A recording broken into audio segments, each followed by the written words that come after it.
Saudara-saudari terkasih, apa alasan Anda menjadi pengikut Yesus?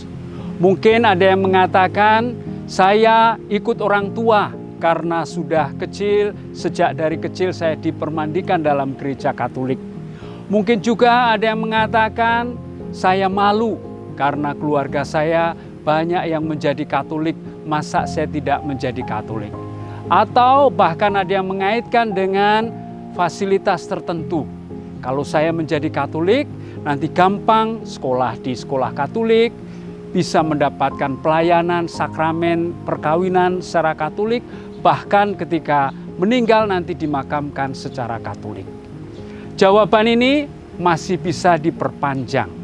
Tetapi kalau kita renungkan lebih dalam, kadang alasan kita menjadi pengikut Yesus seringkali tidak murni. Bahkan ada pamrih-pamrih tertentu supaya dapat ini, supaya dapat itu. Saudara-saudari terkasih, hal yang kurang lebih sama kita baca dari dua murid Yesus, Yakobus dan Yohanes. Mereka datang kepada Yesus hendak meminta supaya kelak boleh duduk di sebelah kanan dan kirinya. Ada pamrih tertentu dalam diri mereka mengapa mereka mau menjadi murid Yesus, yaitu supaya dapat kekuasaan. Latar belakang mereka didasari oleh pemikiran orang Yahudi pada waktu itu terkait dengan harapan mereka akan seorang Mesias. Kalau orang Yahudi berbicara tentang Mesias, mereka selalu mengaitkan Mesias yang hebat, Mesias yang jaya, Mesias dalam artian politik yang mempunyai kekuasaan, Mesias yang nanti akan mengembalikan kejayaan kerajaan Daud.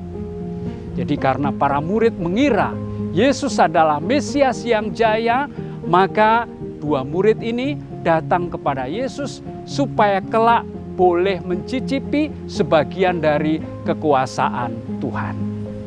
Pemahaman mereka bisa dimengerti kalau kita letakkan perikop ini dalam konteksnya. Sebelum perikop ini dikisahkan bahwa Yesus mewahyukan, memperkenalkan dirinya sebagai Mesias yang menderita. Anak manusia akan ditolak oleh kaum tua-tua bangsa Israel, bahkan akan mati disalib, tetapi 3 hari kemudian dia akan bangkit. Tetapi para murid tidak mengerti maksud dari pengajaran Yesus. Mereka malah menanggapinya dengan cara yang lain. Yesus berbicara tentang dirinya sebagai Mesias yang menderita. Para murid justru mengharapkan supaya kelak boleh mencicipi kekuasaan. Jadi tidak nyambung dalam hal ini. Terhadap permintaan para murid, Yesus justru mengajak mereka, apakah mereka bersedia untuk meminum cawan dan menerima baptisan. Ungkapan cawan dan baptisan dimengerti sebagai penderitaan. Jadi Yesus mengajak para murid untuk turut serta berpartisipasi dalam tugas perutusannya sebagai Mesias yang menderita. Sangat menarik untuk mencermati reaksi murid yang lain. Ke-10 murid yang lain marah kepada 2 murid tadi.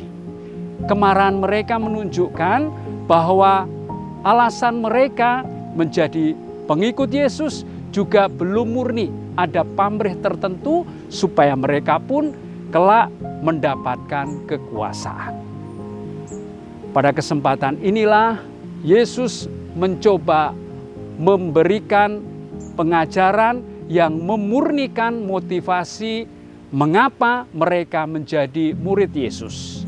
Pertama-tama, menjadi murid Yesus bukan terutama mau mencari kekuasaan, tetapi menjadi murid Yesus harus berani menjadi seorang pelayan.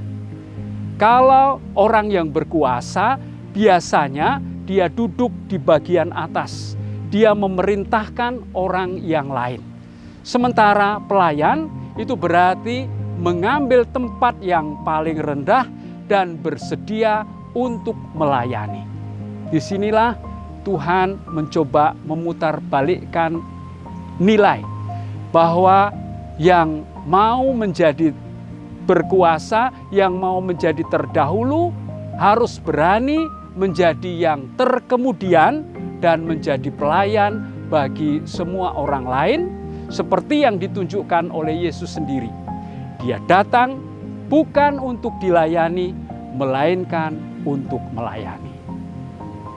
Saudara-saudari terkasih, melalui bacaan Injil hari ini, kita juga diajak untuk memurnikan alasan kita. Mengapa saya menjadi pengikut Yesus?